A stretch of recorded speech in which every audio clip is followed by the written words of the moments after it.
I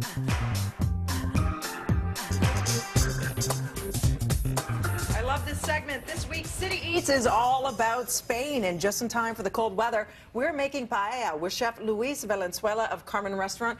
Good morning. Good morning. Buenos dias. Buenos dias. Thank you. Okay, let's talk about paella. It is a beautiful rice dish all over Spain. But let me show you this because it's important. Paella is not the rice per se. It is the pan, right? This is what the paella means, and this is paella is very special because it's almost like a white canvas, right? You get to play with it. You can add flavors. You can add textures to it. You can add even emotions if you do. And I'll tell you, it takes a long time to prepare, much like, you know, Italian culture for us, we have risotto, and it takes a long time to get the flavors. Yes, it really does. So, so you would think of paella as you cook the rice separately and then everything gets together in the pan. That's not how you do it. You want to build the flavors in the actual pan, right? Slowly. Slowly, exactly. So what we're gonna do here is I'm cooking. We're gonna be adding flavors into the pan slowly. We're gonna start adding that sort of rich base for it, so the rice absorbs all those flavors. We're gonna cook some chorizo, shrimps. We're gonna add garlic, chicken, clams, mussels, but all of these, we're searing them, barely sear them, because we're gonna add the vegetables to it. We want the vegetables to absorb. Italians call it sofrito, as well as Spaniards, and it's just, we're gonna make a very, very aromatic and tasty sofrito. How long does it take start to finish to make your own paella at home, if you have the right pan? The rice in itself takes 21 minutes, exact, from beginning to end. Because I know in restaurants they say usually if you order paella, it has to be for a minimum of 2 people. It's meant for sharing because it takes so long to prepare. Yes, and it takes about 45 minutes from start to end, because what takes the longest actually is the actual vegetables. Okay. That's what takes the longest. Now at the restaurant, we say that we take 45 minutes to do it because we take our time building these.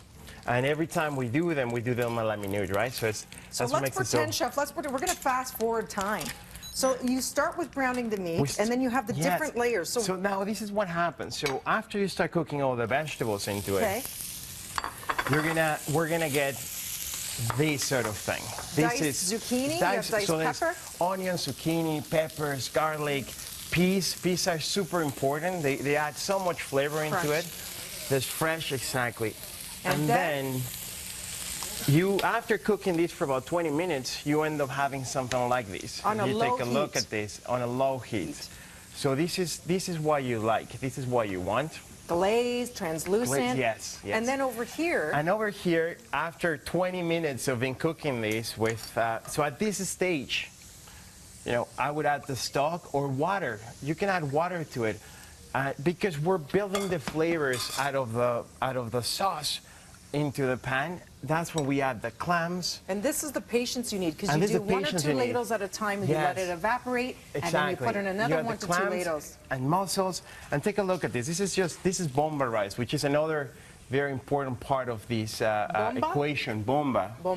It's similar to arborio, but it would a lot less starch into it. And it's almost like you're planting seeds, you see? Yeah. So you grab them with your hand and look at that. Take a look at that. That's beautiful. Isn't that beautiful? It's just and then, such a beautiful. Chef, you have some finished products. Let's explain what tapas are. Tapas is usually also sharing little platters, yeah? So tapas, the meaning of tapas in itself technically is sharing something on a piece of a toast, and you have, you know, some sort of protein on top. Like a bite. But what we did here, instead of having that little technicality, we extracted that and we created these things. What tapas means to me is sharing. What tapas means to me is you coming together with myself. We'll have breakfast or dinner or lunch, and then we share this dish, right? What is that, Chef? This is green tomatoes, the towers of green tomatoes with feta cheese and chutney. And then we have a final paella. This is what you end up having. Grilled octopus. I guarantee you make these for Christmas with your friends and family, they would love you. You're on the nice list for life. Guys, the check smell it is out. Incredible. Try something new in our city. It's called Carmen Restaurant. It's getting so much buzz. It's on Queen and Shaw, and you have a little side restaurant. If you want to try and buy the bomba rice and the plates, they have all that. They serve coffee and treats and tapas also to go if you want to sample. Carmen Restaurant is what the buzz is about if you're looking for a delicious paella adventure. Thank you, Chef. We'll be back with more BT after this. Well, thank you. What is this, Chef? Thank you. That's dates.